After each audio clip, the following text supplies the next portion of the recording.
Olá pessoal, meu nome é Luigi, eu sou professor de Engenharia Elétrica da UFMS e vamos falar hoje sobre erros em regime permanente de sistemas de controle. Eu dividi essa aula em 3 tópicos.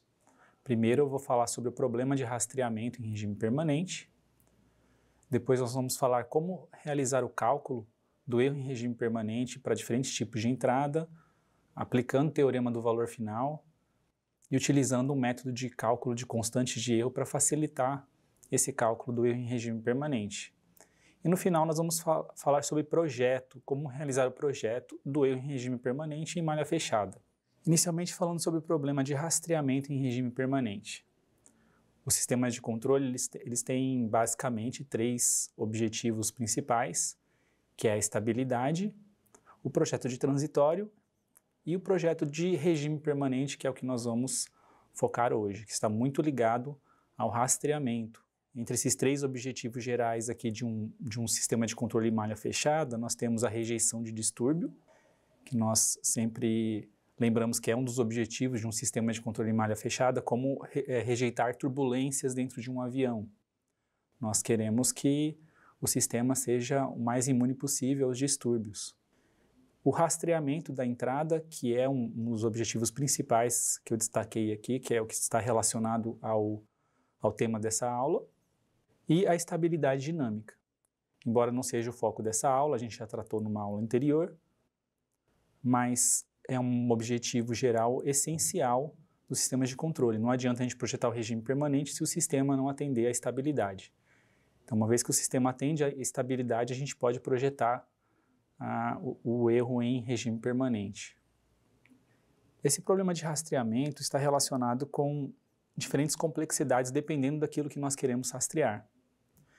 Esse exemplo de um satélite rastreando objetos no espaço, ele é bem interessante, que ele ilustra bem a diferente dificuldade, o diferente nível de dificuldade para cada tipo de objeto.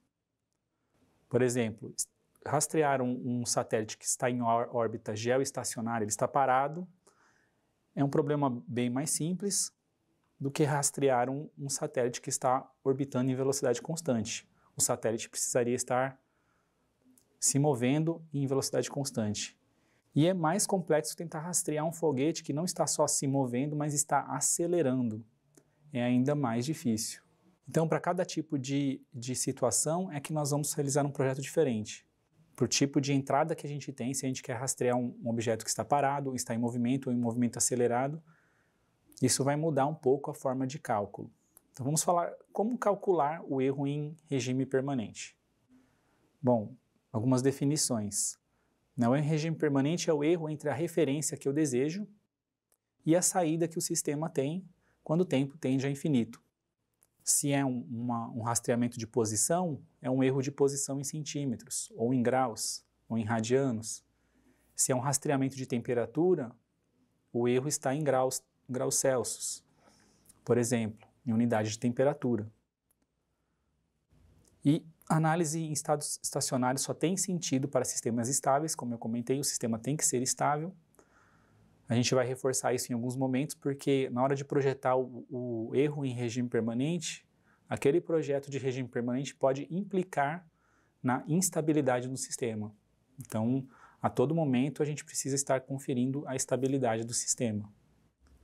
Então, a gente vai calcular esse erro em regime permanente a partir do modelo dinâmico do sistema. E depende também do tipo de entrada, do tipo de sinal que está sendo aplicado na entrada do sistema. Para ficar claro os tipos de entrada que nós temos, nós dividimos em 2 grandes classes de entrada. Uma classe que é representada pela série de Taylor, é um somatório de um degrau, com uma rampa, com uma parábola. Essa série continua, mas normalmente a gente analisa só até a parábola, porque a própria parábola também não é uma referência muito comum de ser aplicada. É mais usual a gente tentar rastrear degrau ou rampa, mas mesmo se for necessário rastrear uma entrada cúbica, por exemplo, a gente consegue extrapolar a teoria que nós estamos analisando aqui para as outras entradas. Então, essas entradas do tipo série de Taylor é que nós vamos enfatizar mais aqui nessa aula. A gente também pode ter entradas do tipo senoidais ou cossenoidais, que são classificadas pela série de Fourier, uma soma de senos e cossenos, que também pode ser visto em outro tema quando estivermos analisando resposta em frequência. Nesse momento a gente utilizará essas entradas aqui também, mas nessa aula nós vamos ficar com as entradas desse tipo de série de Taylor. Então a entrada ao degrau, ela tem uma representação no domínio da transformada de Laplace, que é 1 sobre S, a rampa 1 sobre S ao quadrado, e a parábola, se ela tivesse esse ganho aqui de meio t ao quadrado, ela terá a transformada 1 sobre S ao cubo. Se nós dermos uma entrada num sistema que é do tipo degrau, essa entrada aqui é a referência que nós queremos rastrear. Alguns sistemas eles vão ter uma saída que vão rastrear perfeitamente, essa saída 1. Na hora que a gente dá o degrau, a nossa referência de posição, o sistema vai até aquela posição. Né? Um exemplo da antena, um exemplo bem visual, ou até um braço robótico, por exemplo, você tem uma referência de posição, ele tem que se mover até aquela posição. Nessa saída 1 a gente consegue erro zero. Na saída 2 seria um exemplo que ele não consegue chegar no erro zero, ele chega próximo, quando o tempo tende a infinito, ele chega a um erro constante. E a gente pode até calcular se esse erro é aceitável, não é aceitável, qual que é o valor desse erro, e fazer o projeto para que ele atinja o que a gente deseja. Se a entrada for rampa, o rastreamento é aquele caso um pouco mais difícil, seria o caso do satélite se movendo em velocidade constante.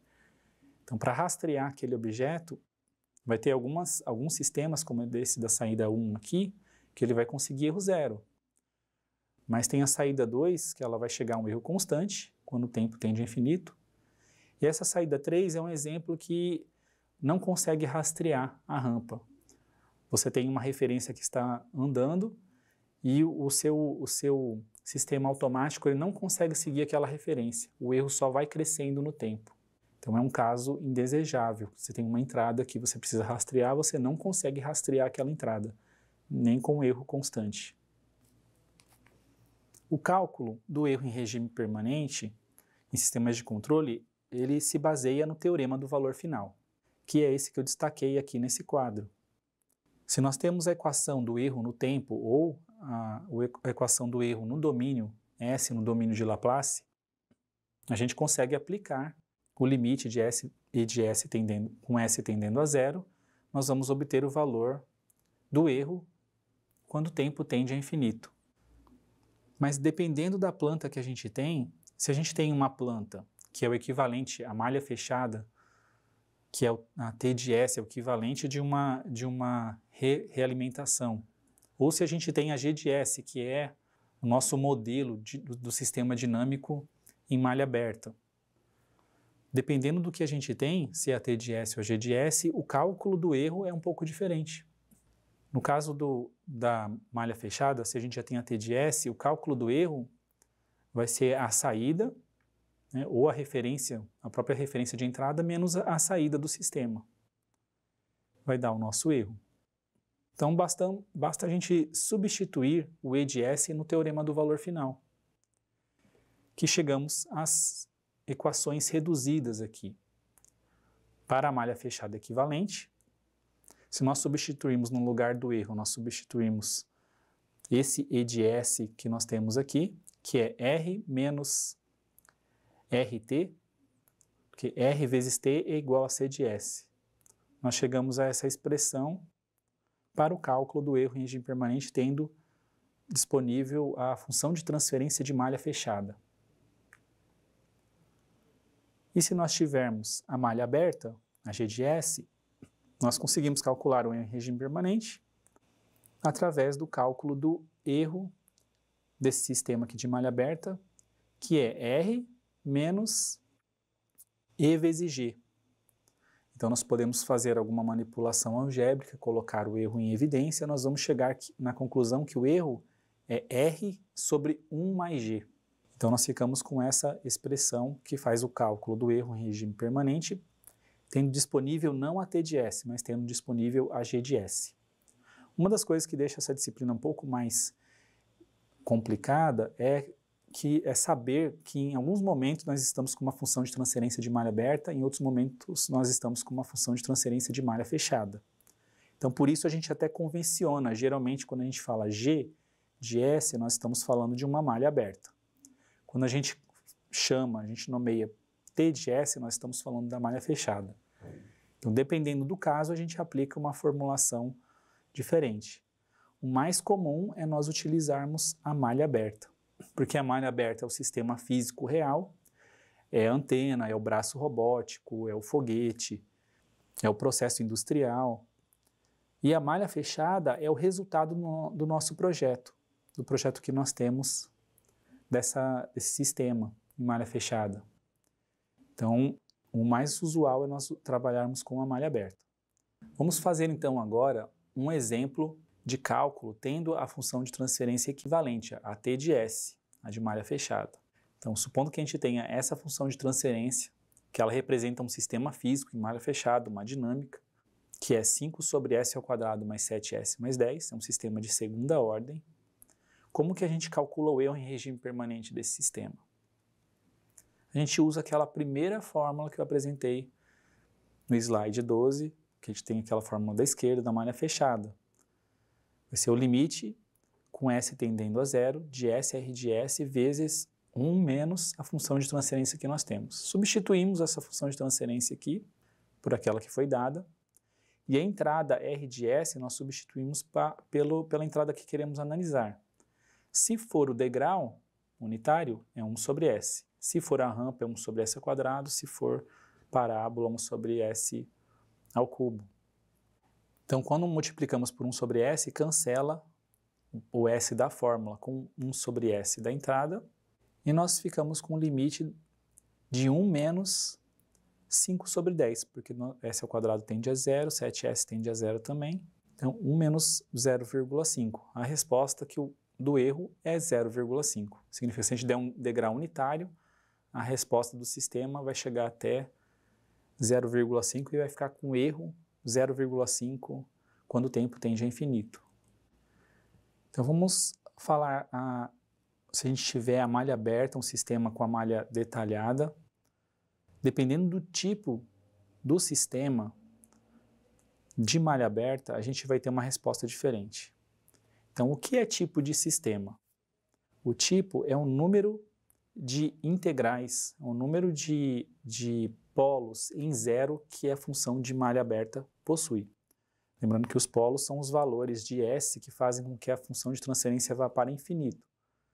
Então, esse sistema é tipo zero, esse da esquerda aqui, porque ele não tem nenhum integrador no sistema, que é o polo em zero. Esse da direita aqui é um tipo 1, porque ele tem um integrador, que é um sobre S aqui, né? Ele tem um polo em zero. Então, tipo de sistema, a gente pode simplificar e resumir como número de polos que o sistema de malha aberta tem, alocados na origem lá do plano S, em zero. Então, nesse caso da esquerda, que o sistema é tipo zero, o erro estacionário ele é finito ao degrau. Então, a gente aplica aquela formulação, eu deixei a fórmula aqui em cima, à direita aqui, aquela mesma, que é para o caso da malha aberta. No lugar de R de S, a gente substitui por 1 sobre S, que é o degrau, e a gente divide por 1 mais a função de transferência de malha aberta, nesse caso aqui só K.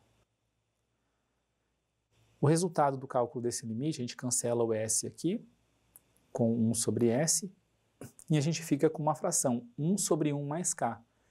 Significa que quando o tempo tende a infinito, o erro desse sistema vai ser constante, dependente do valor de K, mas vai ser uma constante. Mas se o sistema for tipo 1, e ele já tem esse integral dentro dele, quando nós calculamos o limite, essa parcela do numerador se cancela, e do denominador a gente tem esse S tendendo a zero, que faz com que essa fração aqui vá para infinito. Então, o limite, como a gente vai ter infinito no denominador, o limite dessa expressão aqui é igual a zero. Então, qualquer que seja o valor de K, o sistema tipo 1 ele tem erro nulo ao degrau. Então a gente vê uma relação direta entre o tipo do sistema e o erro em regime permanente. E é importante enfatizar que tipo só faz sentido analisando para funções de transferência de malha aberta e não para malha fechada, como era o exemplo anterior. Então toda vez que nós falarmos de tipo, nós estamos falando de um sistema de malha aberta que será colocado em malha fechada. Então vamos supor que a gente tem essa função de transferência genérica, com vários zeros e vários polos. Tem zeros no numerador, tem um ganho K, vários polos no denominador, e tem N polos na origem, né? Esse S elevado a N. N será o tipo do sistema. Ele pode ser, se N for igual a 1 é tipo 1, se N for igual a 2 é tipo 2. Vamos aplicar aquela mesma fórmula para fazer o cálculo do erro em regime permanente. Se a entrada for um degrau, com uma determinada amplitude, não necessariamente um degrau unitário, ele pode ter uma amplitude R0, ele pode ser um degrau de tamanho 10, de tamanho 100, tamanho meio. Nós aplicamos aquela mesma formulação da malha aberta. No lugar de R de S, colocamos R0 sobre S. Nós cancelamos o S, ficaremos com R0 sobre 1 mais o limite da G de S quando S tende a 0. E esse valor desse limite, se o sistema for tipo 0, quando N, aquele N do S elevado a N for 0, então o resultado do limite vai ser o produto dos zeros dividido pelo produto dos polos, vezes o ganho K que o sistema tem dentro dele também. O sistema tem um ganho K variável, o ganho K variável ele entra também dentro desse produto. Mas aqui eu não coloquei esse ganho. Se a entrada for rampa, então a gente vai ter uma outra expressão de R de S, a gente diz que o R de S é R1, também uma rampa com uma taxa de variação dependendo desse valor de R1. É uma rampa mais rápida, uma rampa mais lenta, depende desse R1. R1 sobre S ao quadrado.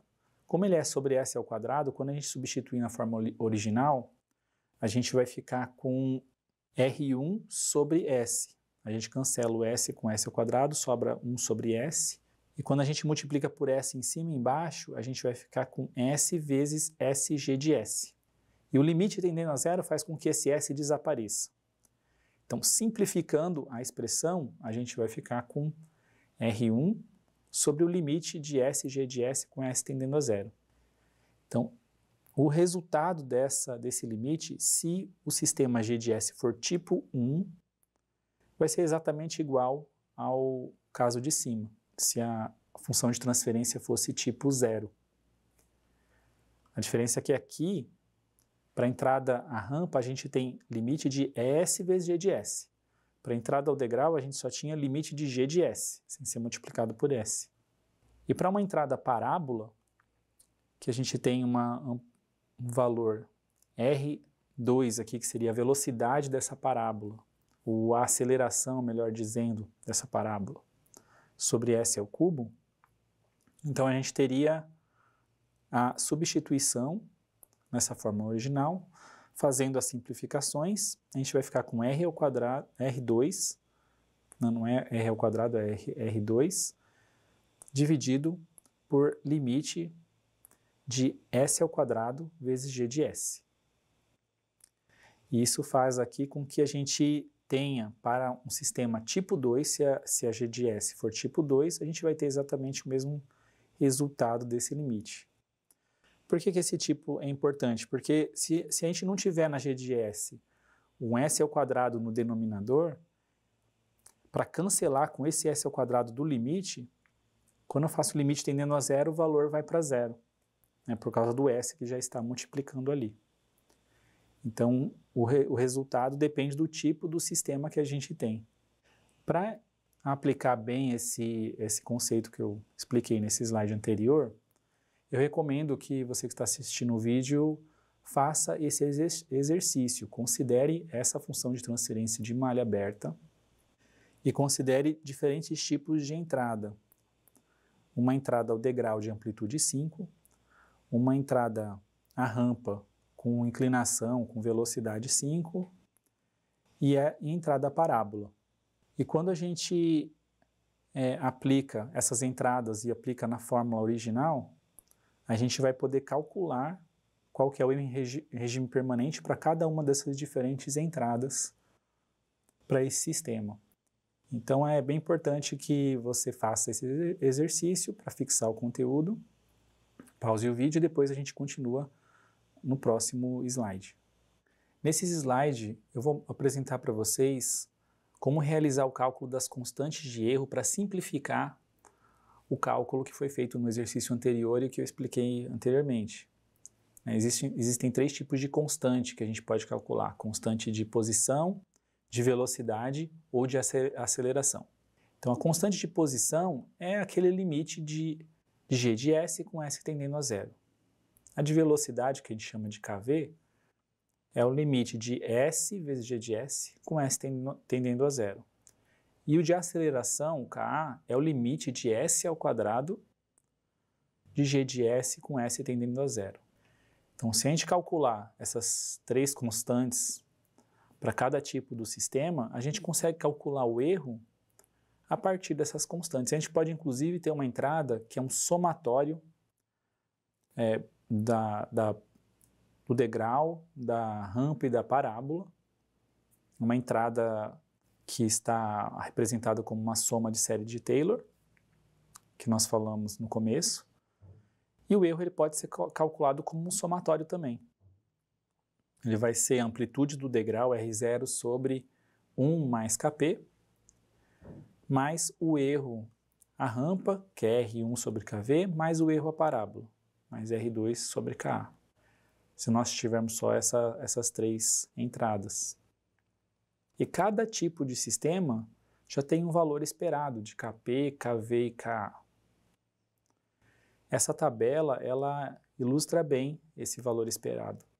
Se o sistema for tipo 0, o que a gente vai ter é uma constante de posição constante, né? Porque é o limite de g de s com s tendendo a zero. Se o sistema é tipo 0, ele não tem nenhum polo na origem, né? Ele não tem nenhum polo na origem, não tem nenhum s no denominador. Então, o nosso resultado ele vai ser um Kp constante com um erro constante também. Ele vai ter um erro constante. Só que se calcularmos o Kv para esse sistema tipo 0, a gente já está multiplicando S vezes G de S. Então, isso vai resultar em uma constante de velocidade 0, da mesma forma a constante de aceleração 0. Isso faz com que o erro vá para infinito, né? Porque o erro é 1 sobre Kv. Então, como as constantes são 0, o erro é infinito. Então, o sistema tipo 0 ele dá erro constante ao degrau, mas não consegue rastrear a rampa e não consegue rastrear a parábola. Ele vai dar um erro infinito no tempo. Já o sistema tipo 1, que tem um polo em 0, ele vai dar uma constante de posição infinita, porque quando a gente faz aquele limite de g de s com s tendendo a 0 e a gente tem um polo em 0, então esse s tendendo a 0 vai fazer com que o sistema vá para infinito, com que o limite vá para infinito. E o erro, como o erro é 1 sobre 1 mais Kp, vai ficar 1 sobre 1 mais infinito, o nosso erro vai para 0. Significa que o sistema tipo 1, ele dá erro 0, como a gente já comentou anteriormente, como a gente esperava. Erro 0 ao degrau. E se a nossa entrada for uma rampa, a gente vai ter uma constante de velocidade constante. Significa que o nosso erro vai ser constante a rampa. Ele consegue rastrear a rampa com erro constante. Mas a constante Ka, ela vai ser igual a 0 ainda. Isso significa que nós vamos ter um erro infinito para esse sistema, para a entrada à parábola. Quer dizer, a planta G de S, a malha aberta do tipo 1, ela consegue rastrear degrau com erro 0, consegue rastrear parábola, rampa com erro constante, mas não consegue rastrear parábola. Para rastrear uma parábola, a gente precisa de um sistema tipo 2, que tem 2 integrais na G de S. Ele tem S ao quadrado no denominador. Justamente por isso, as constantes Kp e Kv, elas vão dar infinito, os erros vão dar 0, E a constante Ka, como a g de S tem 1 sobre S ao quadrado ali no denominador, vai cancelar com S ao quadrado da fórmula, né, porque a Ka é S ao quadrado VG de S, e o nosso resultado vai ser uma constante, um valor constante para Ka. E o nosso erro em regime permanente também vai ser constante, um rastreamento à parábola. Então a gente percebe que, na verdade, a gente só precisaria calcular a diagonal principal dessa tabela aqui, porque a gente já consegue antecipar que o sistema tipo 0, ele só vai dar erro constante ao degrau, tipo 1 só vai dar erro constante à rampa, e tipo 2 vai dar erro constante à parábola. E os outros erros a gente já consegue antecipar e saber qual o tipo de entrada que o sistema é capaz de rastrear ou não. Então, se a gente tiver uma especificação dizendo que é desejado um Kp igual a 1000, o que a gente pode extrair disso? Bom, a gente já pode saber que se o que a gente deseja é um Kp igual a 1000, eu já sei que eu estou falando de um sinal de entrada que é degrau. Eu sei que o meu sistema ele é do tipo 0, porque é o único que é capaz de dar um erro constante ao degrau em regime permanente. E eu consigo saber o valor do erro, que é 1 sobre 1 mais Kp. 1 sobre 1 mais 1000. Então, só de informar a constante, a gente já consegue entender detalhes do problema. E um último exercício que também é interessante vocês fazerem uma pausa e verificar, para esses 3 tipos de sistemas aqui, realizar o cálculo das constantes de posição, velocidade e aceleração. É um exercício rápido, são cálculos rápidos, para vocês perceberem que vai facilitar bastante esse conceito de constantes para fazer o cálculo do regime permanente. Basta olhar o tipo do sistema. Que tipo é esse aqui, que tipo é esse, que tipo é o sistema C. Nesta última parte da aula, eu vou falar sobre projeto de erro em regime permanente em malha fechada, como nós vamos realizar o projeto, uma vez que nós entendemos como realiza o cálculo do erro. Então, o projeto consiste basicamente em alocar polos no controlador ou no compensador para adequar o tipo do sistema à entrada que a gente deseja. Eu fiz uma ilustração de um diagrama de blocos aqui embaixo, mostrando para vocês que a gente pode colocar N polos nessa função de transferência aqui que está em cascata com a planta de malha aberta, para a gente adequar o tipo. Se ela é tipo 0, a gente acrescenta lá no nosso controlador um integrador, para ficar tipo 1 ou tipo 2. E a gente ajusta o ganho, também o ganho K, para que a gente chegue no erro desejado. Mas eu coloquei um destaque bem grande aqui, uma atenção, que essas duas medidas aqui, tanto o aumento de ganho quanto a adição, principalmente a adição de integradores, tende a levar o sistema à instabilidade. Ou a gente piora o transitório, ou o sistema pode até se tornar instável, que cai naquele primeiro requisito obrigatório que eu comentei com vocês. Não adianta a gente projetar o regime permanente ou usar muitos integradores, porque é uma questão que pode surgir, já que quanto mais integradores eu coloco, mais eu consigo rastrear, por que eu já não faço por padrão sistema tipo 3, tipo 4, já coloco 4 integradores para servir para todas as aplicações?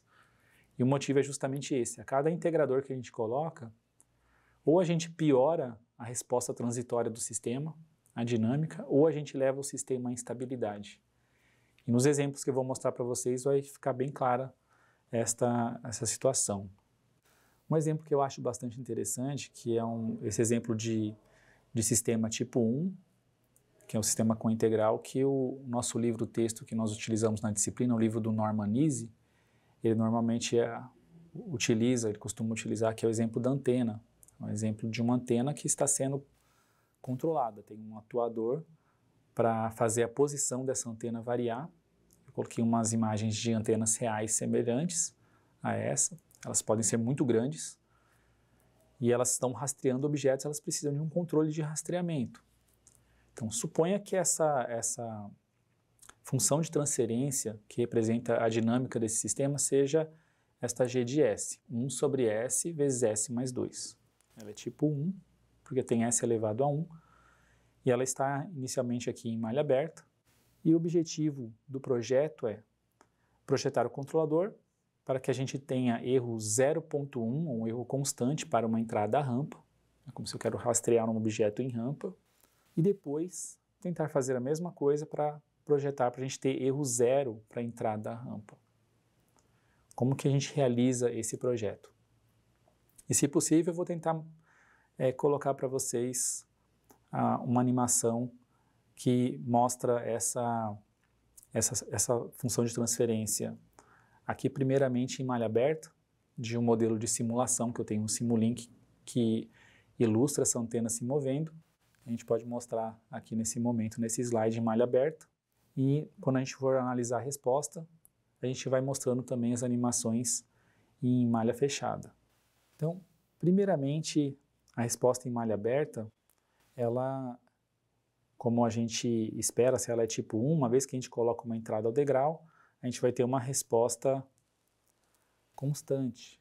A gente aplica uma tensão na entrada dessa planta, desse sistema, e a resposta vai variando no tempo.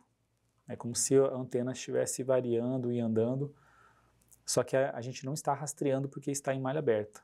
O erro daria menos infinito. Da mesma forma, se a gente colocar uma entrada em rampa, o sistema ele teria uma resposta em parábola na saída. É uma característica de um integrador. O integral de uma rampa é uma parábola. Para a gente colocar esse mesmo sistema numa malha fechada, então na malha fechada a gente colocaria sensores, colocaria um amplificador que calcula o erro, a gente manda uma referência. Então aqui está em diagrama de blocos a ilustração da malha fechada, com um determinado ganho variável, eu quero projetar esse ganho.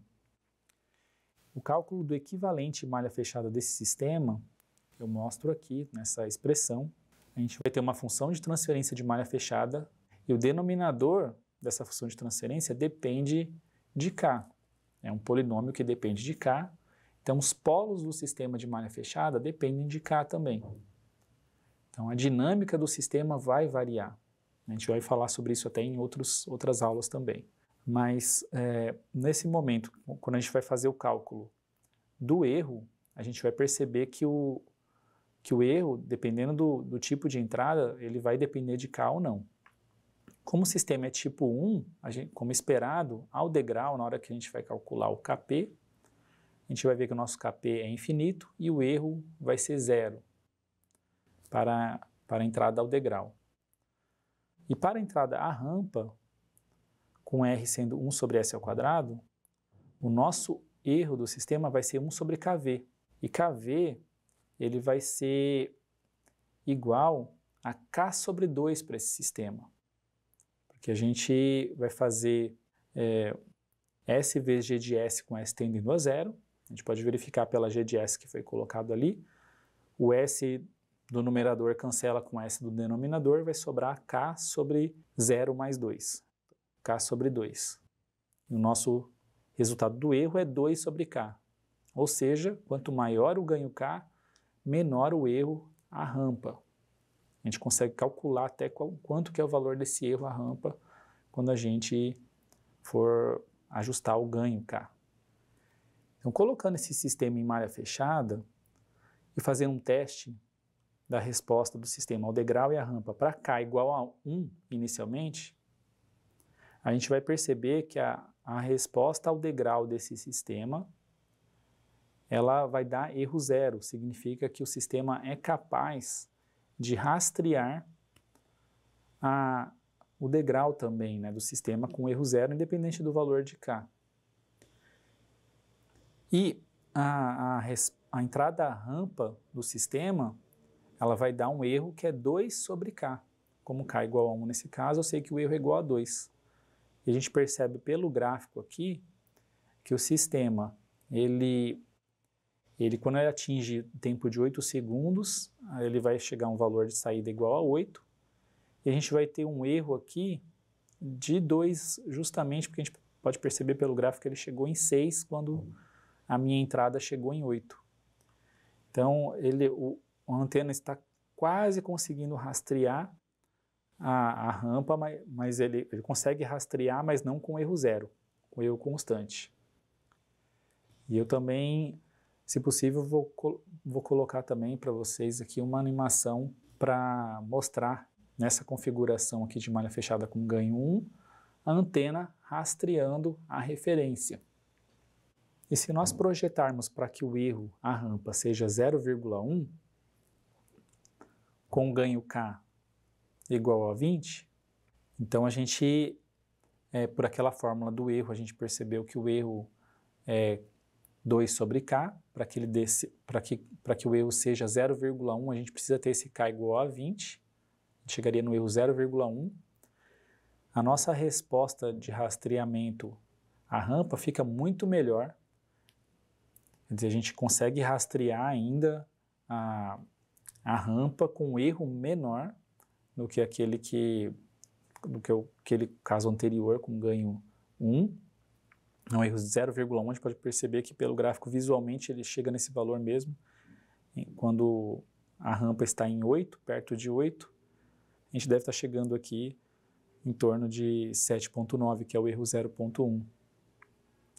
Só que ao melhorar a resposta em regime permanente para a rampa, reparem no que aconteceu na resposta ao degrau.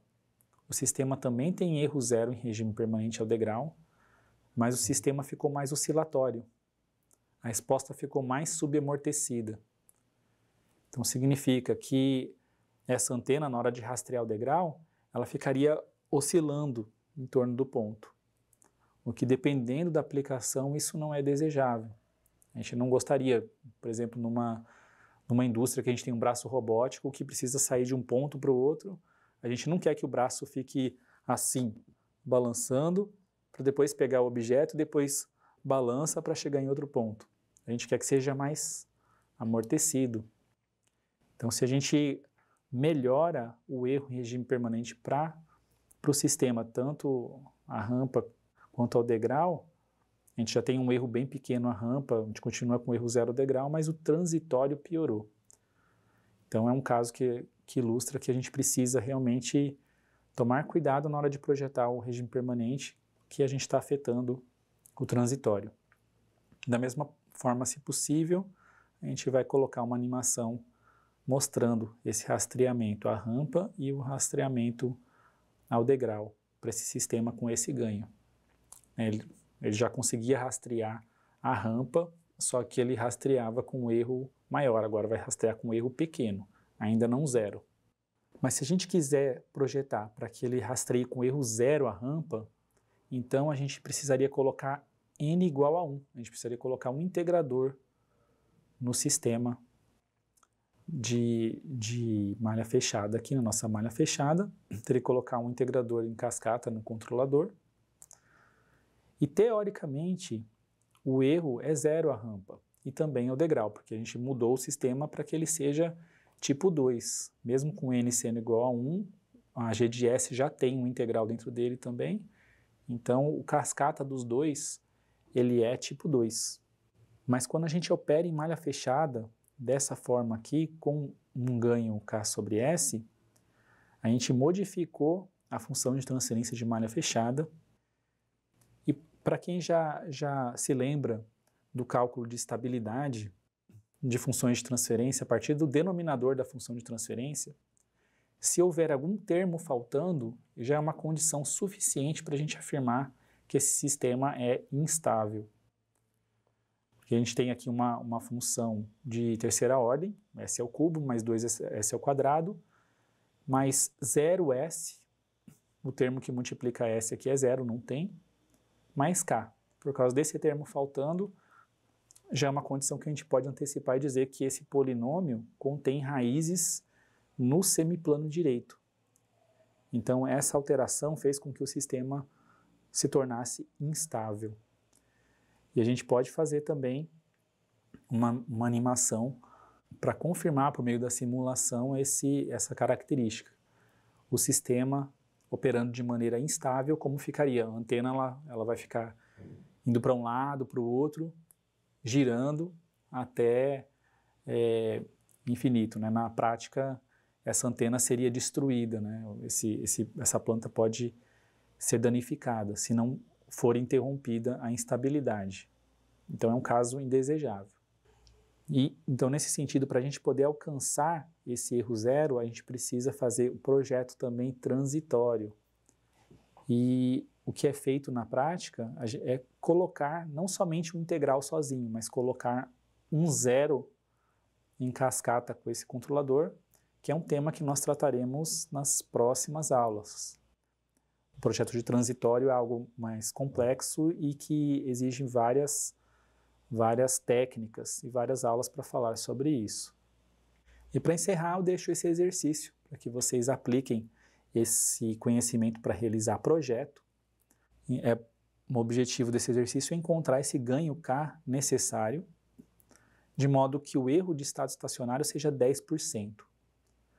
E vocês devem confirmar a estabilidade do sistema na hora de fazer esse cálculo do erro, verificar se o sistema continua estável. Reparem nesse exercício que eu não falei qual que é o tipo de entrada que eu estou analisando. Mas pelo tipo do sistema, pelo número de integrais que a gente tem aqui, nós já conseguimos deduzir em qual tipo de entrada que a gente vai ter esse erro de 10%. Então faz parte do exercício interpretar isto. Espero que tenham gostado da aula e até a próxima.